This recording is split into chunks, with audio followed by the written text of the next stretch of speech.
I jam the brass key into the lock, twisting hard, but it doesn't budge. My hand shakes as I try again, the metal scraping uselessly. This key's opened Haven House's front door for 6 years, every early morning, every late night, every time I dragged myself here to keep the place alive. Now it's just a piece of junk. I press my forehead against the cold glass door, my breath fogging the surface. Inside, I see Noah Patel, 24, all bright eyes and nervous energy, sitting at my desk. My files are open on his screen. My chair creaks under him.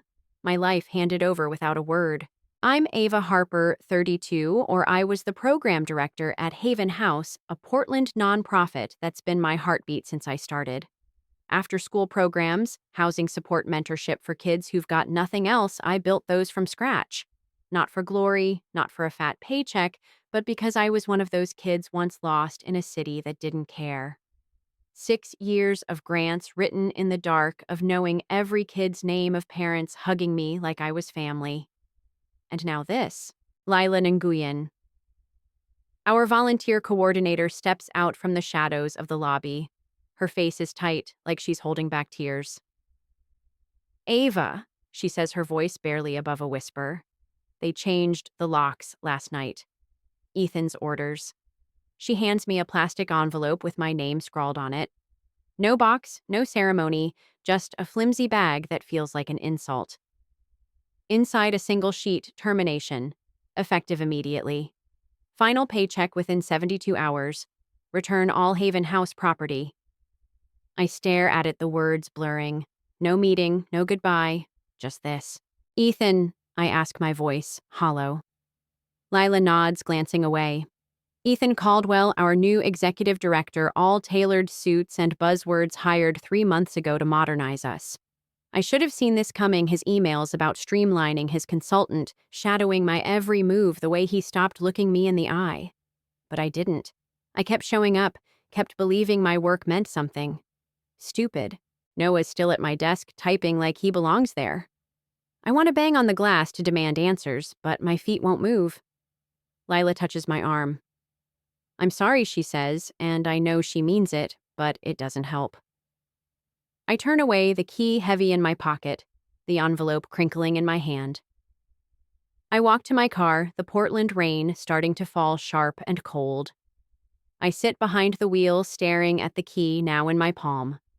It's scratched, worn, a map of every fight I've won for this place.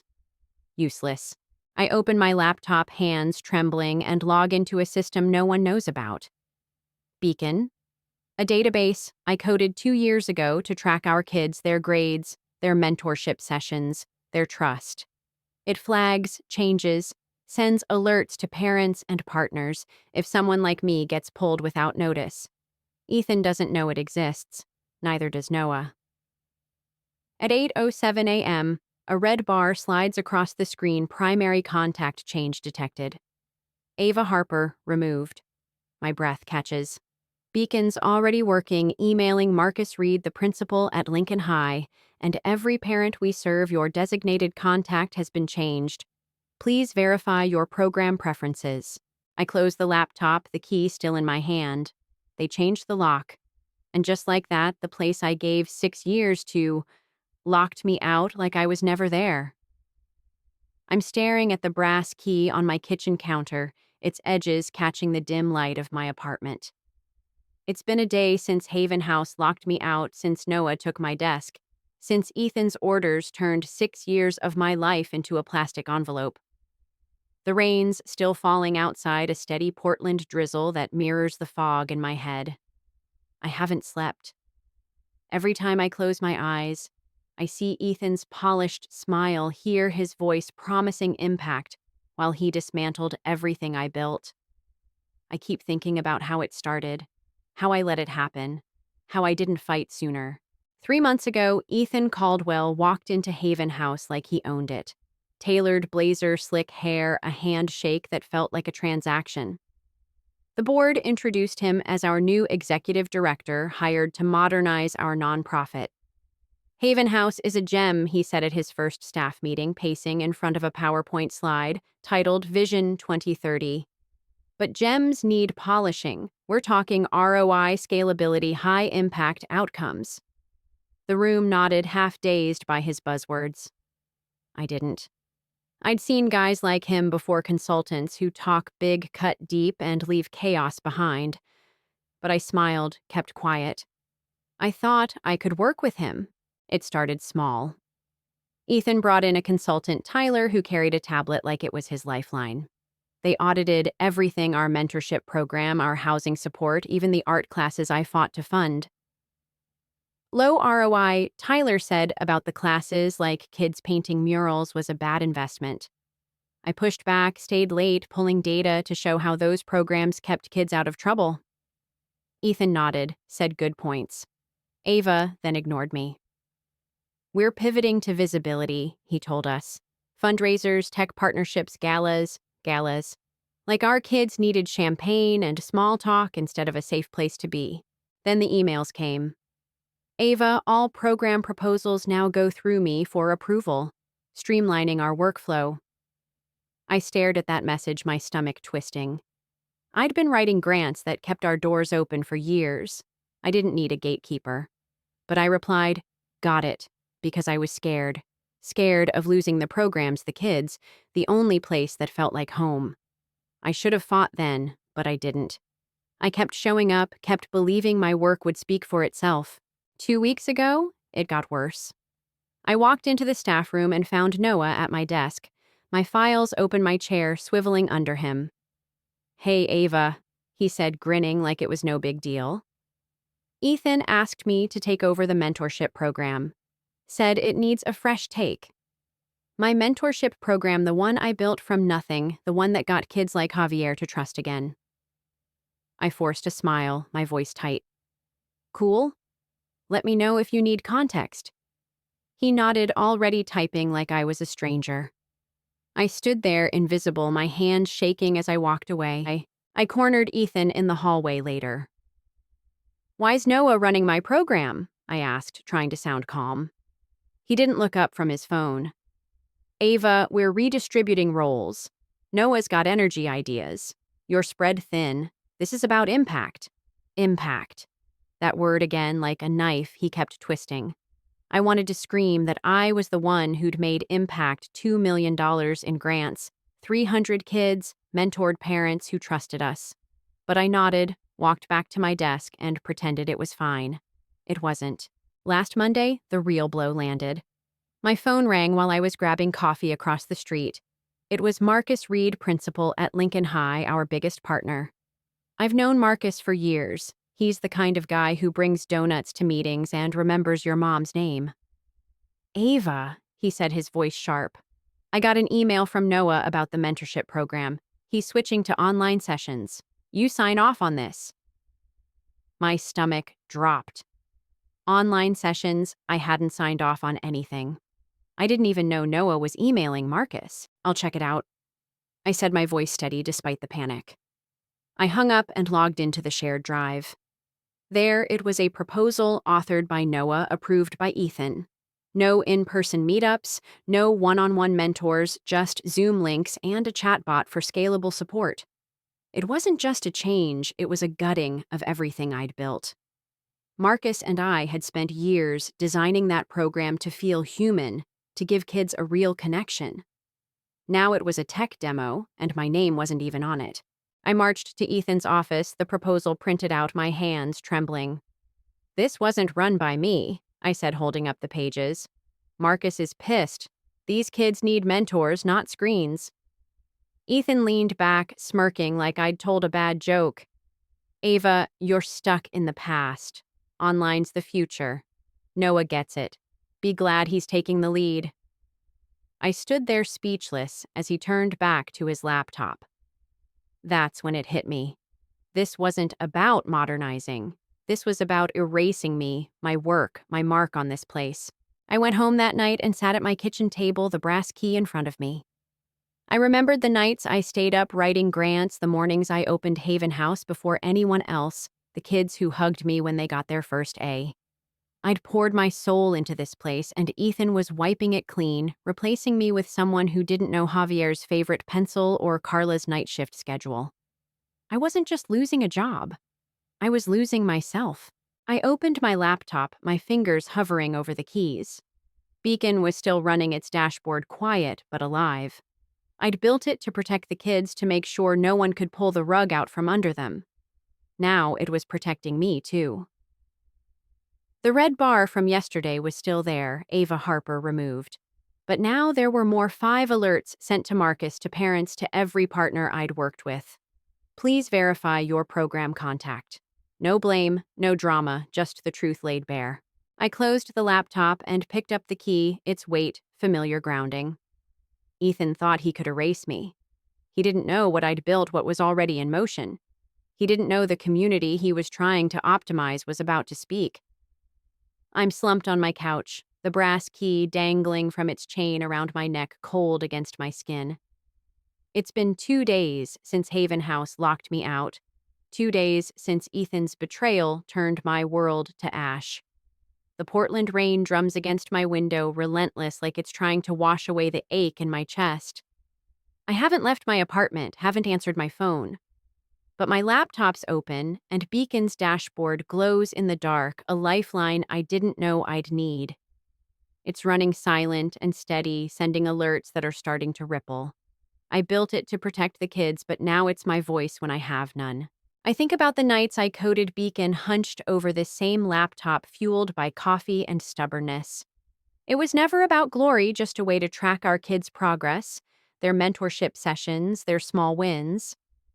I added the alert system after a volunteer quit without warning, leaving parents confused. Beacon flags. Any change in program contacts and emails. Partners like Marcus. Parents like Carla, with a simple message. Please verify your program contact. No accusations, no drama, just the truth. Ethan doesn't know it exists. No one does except Clara, who helped me debug it. And now it's speaking for me. I check the logs. 10 alerts sent now, covering every program I ran: mentorship, housing, after-school clubs. The red bars stack up, Ava Harper removed. Each one feels like a pulse, a reminder that I was here, that I mattered. I'm about to close the laptop when my phone buzzes. It's a text from Clara. Marcus just emailed the board. Check your inbox. This is big. My heart skips. I open my email and there it is. Time-stamped 6:15 a.m. Subject: unacceptable changes at Haven House. Marcus Reed, principal at Lincoln High, addressed to the board, CCing me and a dozen community partners. To the Haven House board. Yesterday I received an automated alert that Ava Harper is no longer the primary contact for our mentorship program. No prior notice, no transition plan. This is unacceptable. Ava's work has been the backbone of our partnership for 6 years. I'm hearing similar concerns from parents at Roosevelt Middle School and other partners. We demand clarity on these changes, and who is now responsible for our programs. Without Ava, we will reconsider our collaboration. Marcus Reed, principal, Lincoln High. I read it twice, my hands trembling. Marcus didn't just complain, he threw down a gauntlet, copied everyone who matters. This isn't a private grumble, it's a public call-out. I forward it to Clara with a single word: wow. She texts back, told you. Ethan's screwed. Board's meeting at 10. Lila says it's chaos. I lean back, the key pressing into my chest. Chaos. Good. Let Ethan feel the walls closing in the way I did. But then another email lands, this one from Carla Diaz, Javier's mom. Subject: what's happening? My throat tightens. Carla's been in my corner for 3 years, a single mom who juggles night shifts and still shows up for her kid. Her message is short, raw, like a punch. Ava, I got an alert saying you're not with Haven House anymore. Javier's crushed. You're the only one he trusts. He's been drawing again because of you. Who's this Noah? I don't want him near my son. Please tell me you're coming back. Carla? I stare at the screen, my eyes stinging. Javier's 13, all hoodie and quiet defiance, but he'd show me his sketches after mentorship sessions, dragons mostly fierce and free. I spent months earning his trust, convincing him he wasn't the bad kid his teachers saw. Carla's words cut deeper than Marcus's. This isn't about partnerships or funding, it's about a boy who might slip away without me. I start typing a reply, then stop. What can I say? I'm gone, Carla. They erased me. I can't do that to her, to Javier. Instead, I forward her email to Marcus, adding, "This is what we're fighting for." I open Beacon again. 15 alerts now, each one a thread pulling at Ethan's modernization. I imagine parents checking their inboxes, schools questioning Noah's proposals, the board scrambling to explain. I didn't plan, this didn't mean to start a fire. But Beacon's doing what I built it for, shining a light on the cracks. I just didn't expect it to feel so heavy, like I'm holding a match I can't put down. My phone buzzes again. It's a text from Lila. Ava parents are organizing a meeting tomorrow night at Roosevelt. They're pissed. You coming? A meeting? My stomach twists. Part of me wants to hide, to let Beacon do the talking. But another part, the part that remembers Javier's dragons. Carla's tired smile knows I can't. I text back, "I'll be there." Lila replies with a fist bump emoji, and I almost smile. Almost. I'm about to make coffee when another email arrives. Subject apology. It's from Noah. My pulse spikes. I haven't heard from him since he took my desk, since he grinned like he'd won something. I open it, bracing myself.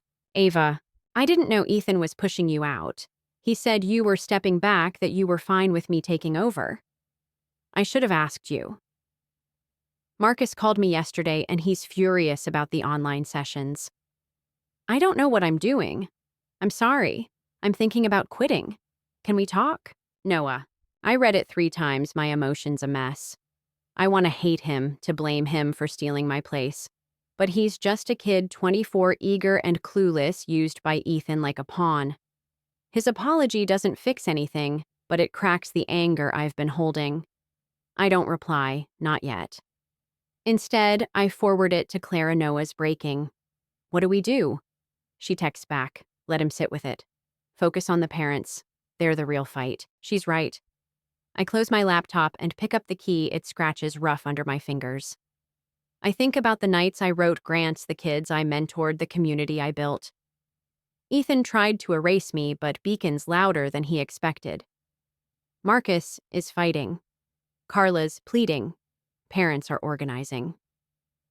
The key feels heavier now, not with loss, but with purpose. I didn't start this war, but I'm not hiding from it anymore. I'm gripping the brass key around my neck, standing in the back of the Roosevelt Middle School auditorium. It's 6 p.m., 3 days since Haven House locked me out, and the room is packed. Parents, teachers, kids clutching signs that say, "Save our programs." The air's thick with anger and hope, a buzz that makes my skin prickle. I didn't want to come, didn't want to face the eyes that might blame me for this mess. But Carla's email, Javier's trust, Marcus's fight, they pulled me here. Beacon's been sending alerts, 20 now, each one a spark. Tonight, those sparks are catching fire. Marcus Reed stands at the front, his voice steady through a microphone. "Haven House was our lifeline," he says, holding up a copy of his email to the board. "But they've cut out the heart of it. Ava Harper, without a word. We're here to demand answers." The crowd cheers, a wave of sound that shakes me. Carla's in the front row, Javier beside her, his sketchbook clutched tight. She catches my eye and nods, her face fierce. I nod back, the key warm against my chest. The board's emergency meeting this morning is still fresh in my mind. Clara texted me at 10 a.m. "Ethan's blaming you and Noah. Says you didn't transition properly." Of course he did. I can picture him in that boardroom blazer, crisp, spinning lies about communication gaps. But Marcus's email CC'd to every partner, and Carla's petition now with 75 signatures are harder to dismiss. Beacon's alerts keep coming, each one a nail in Ethan's modernization. I didn't start this, but I'm not stopping it either. The auditorium doors swing open, and Ethan walks in. Alone. No board, no Noah, just him holding a stack of papers like a shield. The room hushes, tension coiling tight. "I'm here to listen," he says, his voice smooth, practiced. "Haven House is committed to transparency and your concerns. A parent stands Tanya, a mom, from the forum. Then why'd you fire Ava? She snaps. She's the only one who showed up for our kids. The crowd murmurs and Ethan's smile twitches. It was a mutual decision, he says, the lie slick as oil. We're building a sustainable future with innovative, I can't stay quiet. I step forward, my voice cutting through. Mutual, I say loud enough to echo. You changed the locks, Ethan. You didn't even tell me I was gone. The room erupts, shouts, claps, kids, waving signs. Marcus raises a hand for calm, but his eyes lock on mine, urging me on. I pull out my phone, beacon's dashboard glowing. This system, I say, holding it up, tells parents and schools when you make changes without asking. It's why you're all here tonight. Because I built something to protect this community and Ethan tried to wipe it out. The crowd roars, a tide of voices chanting, Ava, Ava. Ethan's face pales, his papers trembling in his hands. He opens his mouth, but Tanya cuts him off. We want Ava back, she yells, and the chant grows louder. Ethan tries to speak, but the noise drowns him. He leaves head down, papers clutched to his chest. The room feels lighter, like a storm's past. Marcus takes the mic again. This isn't over, he says. We're meeting with the board tomorrow. They need to hear us. The crowd cheers, and I slip back into the shadows, my heart pounding. I didn't plan, this didn't expect to speak, but the key around my neck feels like it's burning, a reminder that I'm not invisible. As the meeting ends, Carla finds me, Javier trailing behind. Ava, she says, her voice soft but strong. You did this. You brought us together. Javier holds out his sketchbook, shy. It's for you, he mumbles. I open it, a drawing of a key, jagged and bold, surrounded by dragons. It's you, he says, eyes on the floor. I swallow hard, my throat tight. Thanks, Javi, I whisper, tucking the sketch into my bag. Outside, the rains stopped the air sharp and clean. My phone buzzes with an email from Noah. Subject: I messed up. I open it. My hands still shaking from the meeting. Ava, I quit today. Ethan lied to me, said you wanted me to take over. I should have checked with you. Marcus reamed me out and I deserved it. The programs are falling apart and it's my fault too. I'm sorry. If you're fighting, I want to help. Whatever it takes. Noah. I read it twice, the anger I felt for him softening, not gone, but quieter. He was a pawn like me, caught in Ethan's game. I don't reply yet, just forward it to Clara. Noah's out. What now? She texts back. He's late, but he's honest. Maybe he's worth a shot. Board's freaking out. Tomorrow's gonna be wild.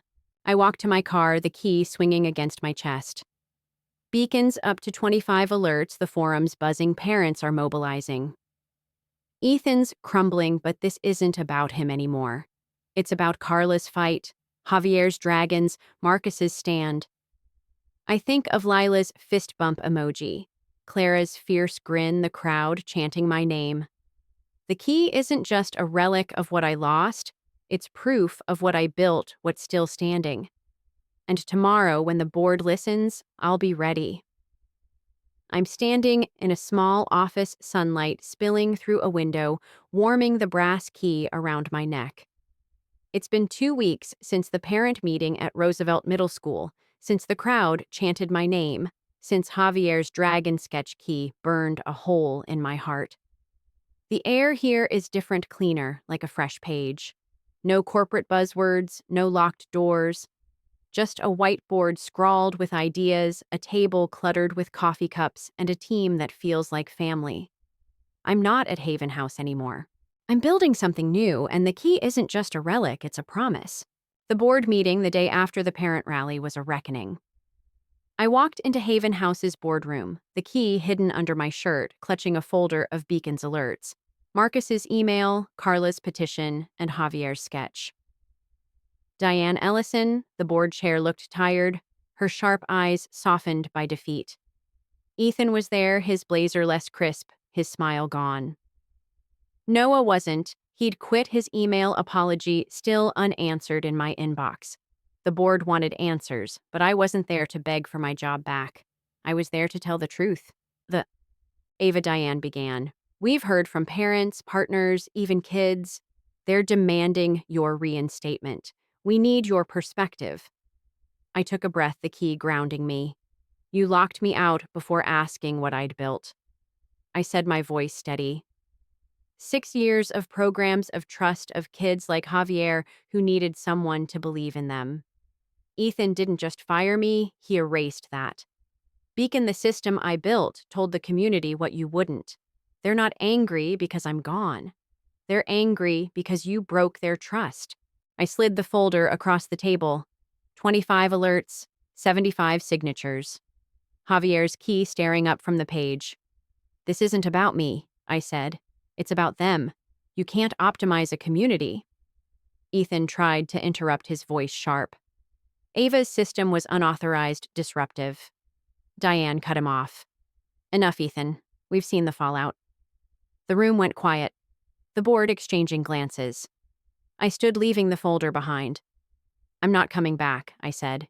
You made your choice. Now live with it. By evening, Ethan was suspended, the board in disarray. Diane emailed me offering a consultant role to stabilize Haven House. I didn't reply. Haven wasn't home anymore. It was a machine that chewed up trust and spit out excuses. Instead, I called Marcus. What if we built something better? I asked. He didn't hesitate. Name it Ava. I'm in. Clara was next, her coder's grin fierce. Let's make Beacon bigger, she said. Carla joined too, her voice firm, for Javier. For all of them. We called it Keypoint, a platform to connect kids, parents, and schools built on trust, not metrics. Beacon's alerts are its core, but now it's more parent forums, kid-friendly progress trackers, real-time feedback that no one can bury. Clara's coding the beta. Marcus is piloting it at Lincoln High, Carla's rallying parents. Lila's here too, leaving Haven House after the board's spineless response. I'm with you, Ava, she said, her smile warm. Even Noah showed up sheepish but earnest. I owe you, he said. Let me help. I gave him a chance, not as a leader but as a worker, crunching data with quiet focus. Today's our first real meeting in this rented office with creaky floors and too few outlets. Clara's at her laptop showing mock-ups. Keypoint's live next week, she says, clicking through dashboards. Alerts, forums, all tied to the schools. Marcus, your teachers ready? Marcus nods, leaning forward. They're begging for it. No more scalable nonsense, just real support. Lila chimes in. I've got 50 volunteers from Haven ready to train mentors. Parents are signing up too, 200 families already. My heart skips. 200. That's half our old community following us. Noah speaks up, hesitant. I pulled data from Haven's old programs, he says. The petition parents, they're spreading the word. We could hit 500 families by next month. He looks at me, eyes steady. They trust you, Ava. I nod, the key warm against my skin. Trust. That's what Ethan never understood, what Haven House lost when they changed the locks. I stand, Javier's sketch taped to the whiteboard behind me. Keypoint isn't about fixing Haven House, I say. It's about building what they should have been, a place where kids aren't numbers, where parents have a voice, where trust isn't a line item. We're small, but we're real. And we're not stopping. The room hums a quiet agreement. Clara grins. Lila raises her coffee cup. Marcus nods like he's known this all along. After the meeting, Marcus pulls me aside. Got a call from a funder, he says. They're offering $600,000 for Keypoint. No strings, just faith in you. They're visiting next week. I blink, stunned. 600,000 enough to run for a year, maybe two. You ready? He asks. I touch the key, it scratches familiar. Yeah, I say, my voice soft, but sure. I'm ready. That night, I get an email from Diane. Ethan's gone for good, the board's dissolving. Haven House is bleeding partners. I feel a pang, not for them, but for the kids caught in the wreckage. But Keypoint's here, a net to catch them. I reply, I'm building something new. Good luck. I hit send, close my laptop, and step outside. Portland's alive, taxis, honking lights, flickering, people moving fast. I used to feel small here, like I could vanish. Not anymore. The next morning, Clara meets me at the office holding a small box. For you, she says, grinning. Inside is a new brass key, polished engraved with key point. For the office, she says. And for us. I laugh, eyes stinging, and hang it on the chain with the old key. They clink together past and future loss and hope. I pin Javier's sketch to the wall, its dragons guarding our work. Key point's just a beta, and we've got miles to go. But as I watch Clara code Noah sort data, Lila call parents, Marcus plan, I know we're not just rebuilding. We're forging something unbreakable where no one gets locked out.